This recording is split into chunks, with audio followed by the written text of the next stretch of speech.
எசேக்கியேல் 16 அதிகாரம் 44 வசனம். இதோ பழமொழி சொல்லுகிறவர்கள் எல்லாரும் தாயைப் போல மகள் என்று உன்னை குறித்து பழமொழி சொல்வார்கள். 45 நீ தன் புருஷனையும் தன் பிள்ளைகளையும் அருவருத்த உன் தாயின் மகள். நீ உன் புருஷரையும் தங்கள் பிள்ளைகளையும் அருவருத்த உன் சகோதரிகளின் சகோதரி. உங்கள் தாய் ஏத்தித்தி, உங்கள் தகப்பன் எமோரியன். ஏத்தியர்கள் தான் எருசலேமை ஒரு பட்டணமா உருவாக்கினாங்க.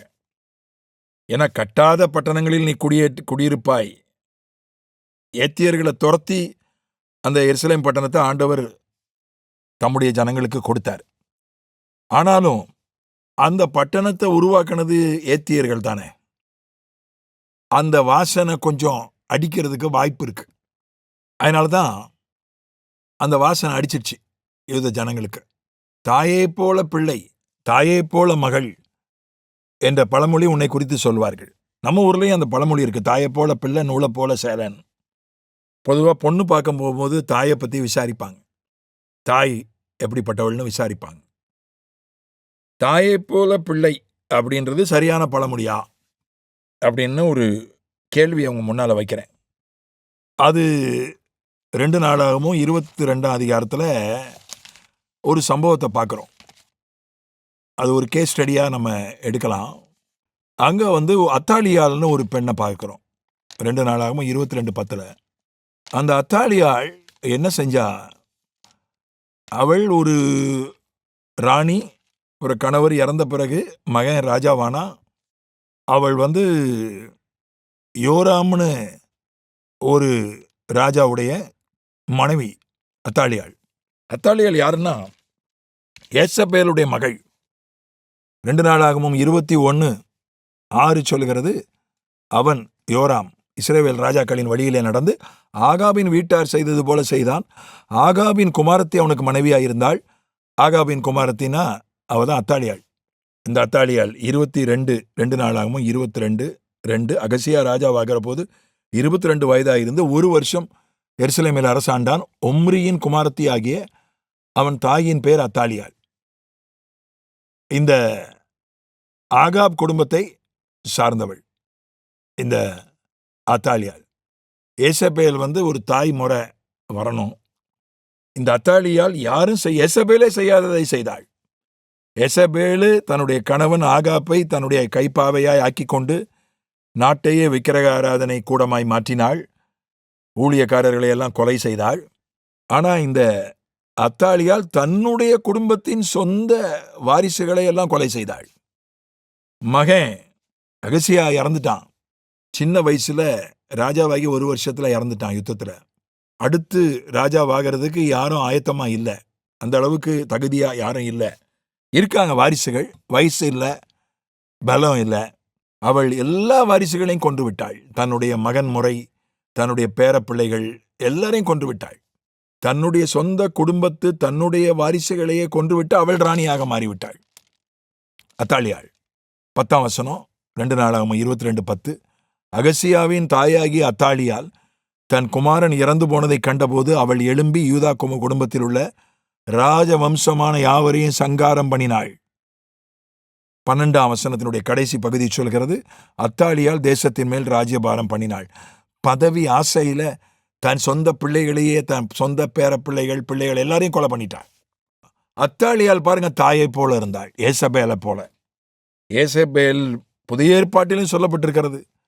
ஏசபேலினுடைய உபதேசத்தை பின்பற்றுகிறவர்கள் உண்டு அப்படின்னு ஏசபேல் ஒரு ஓமானமாகவே மாறிவிட்டாள்.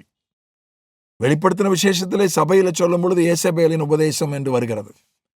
ஏசபேல் ஒரு பாவத்துக்கு ஒரு உருவகமாகவே மாறிவிட்டாள். அந்த ஏசபேலுடைய மகள் தான் அத்தாலியாள். தாயை போல பிள்ளை, அது அவளுடைய கேஸ்ல தாயை போல பிள்ளைன்றது உண்மைதான். ஆனா அந்த அத்தாலியாளுடைய பேத்தி ஒருத்தி இருந்தாள். 2 நாளாகவும் 22:11 ராஜாவின் குமாரத்தி ஆகிய யோசேபியாத், இந்த அத்தாலியாளுடைய சொந்த பேத்தி, மழை வைத்து பேத்தி, கொன்று போடப்படுகிற ராஜகுமாரருக்குள் இருக்கிற அகசியாவின் ஆண் பிள்ளைகளாகிய யோவாசை களவாய் எடுத்துக்கொண்டு அவனையும் அவன் தாதியையும் சயன வீட்டிலே வைத்தாள்.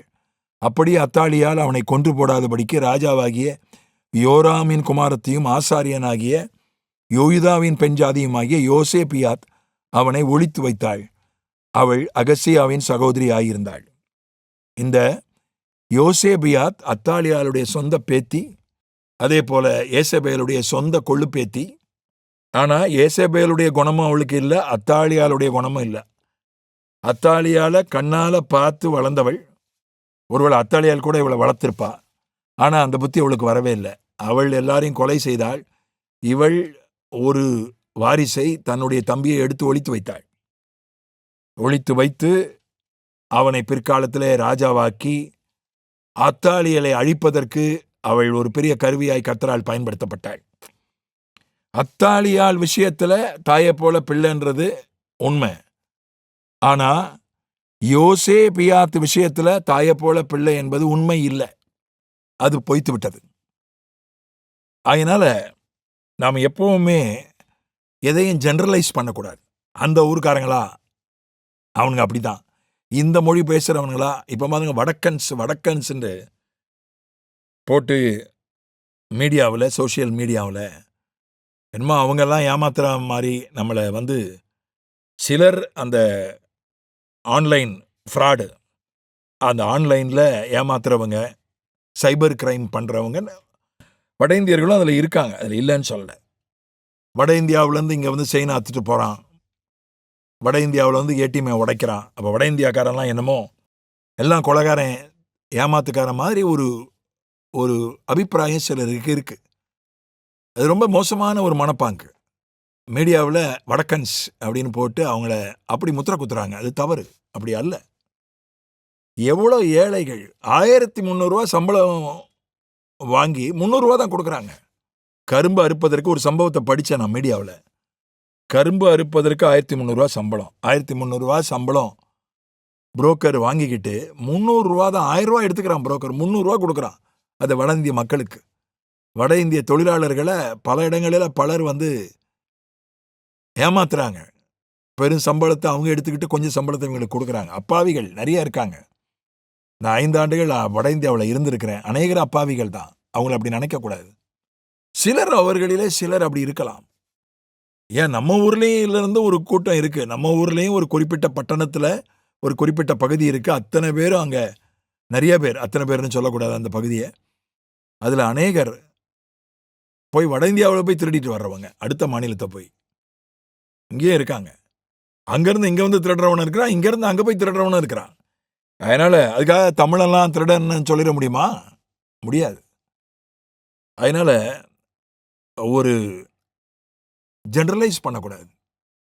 அதை இந்த ஊர்க்காரனா அவன் அப்படி தான், இந்த சபைக்காரனா அவன் இப்படி தான், இந்த மொழி பேசுகிறவனா அவன் அப்படி தான். அப்படிப்பட்டவர்கள் இருப்பதற்கு வாய்ப்பு இருக்கு. மற்ற ஊரில் இருக்கிறத விட கொஞ்சம் ஜாஸ்தியாக இருக்கலாம். மற்ற ஊரில் 5% இருக்காங்கன்னா இங்கே 10% இருக்கலாம். அவ்வளோதானே ஒழிய நைஜீரியாக்காரனா எல்லாம் ஏமாத்துக்காரன். நைஜீரியாவில் எவ்வளோ பெரிய பெரிய தேவ மனிதர்கள் இருக்காங்க தெரியுமா? அதனால் அப்படி மற்றவர்களை நியாயம் தீர்ப்பதில் அல்லது எடை போடுவதில் இந்த மாதிரி ஒரு குருட்டா போக்கில் செய்யாதபடி நாம் அதை யதார்த்தத்தின்படி செய்ய ஆண்டவர் நமக்கு உதவி செய்யட்டும். ஆவியானவர் தான் நமக்கு உதவி செய்ய முடியும். ஆவியானவர் தான் நமக்கு யாரை நம்புவது யாரை நம்பக்கூடாது என்று அவர் தான் நமக்கு கற்றுக் கொடுக்கிறார், போதிக்கிறார். ஆவியானவரை சார்ந்து கொள்ள வேண்டும். 2-3 சாட்சிகள்.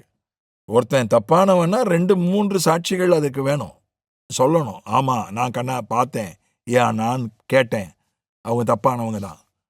அப்படியே 2-3 சாட்சி சொன்னா கூட ஆவியானவர் அதை ஆமோதிக்கணும். ஆமாம், அந்த நபர் தப்பான நபர் தான். அவங்களுடைய தோற்றத்தை வச்சுக்கிட்டு, அவங்களுடைய சமீபத்தில் ஒரு பெரிய விழா நடந்துச்சு. தமிழக அரசு நடத்தின விழா, புது வருஷத்து அன்னைக்கு. முதலமைச்சர்லேருந்து அத்தனை அமைச்சர் அங்கே தான் இருந்தாங்க. அதில் ஒரு பட்டிமன்றம் ஒருத்தர் பேசுகிறார்.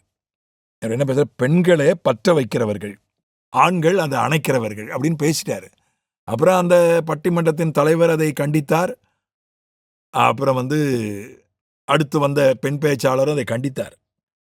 ஆனாலும் பாருங்க, அவர் எப்பவுமே பெண்கள்னா அவங்க தவறு செய்கிறவர்கள் அப்படின்ற மாதிரி, ஆண்களை கஷ்டப்படுத்துகிறவங்க, அப்படின்ற மாதிரியே எப்பவும் பேசுறாரு. அவருக்கு நிறைய ரசிகர்கள் இருக்காங்க.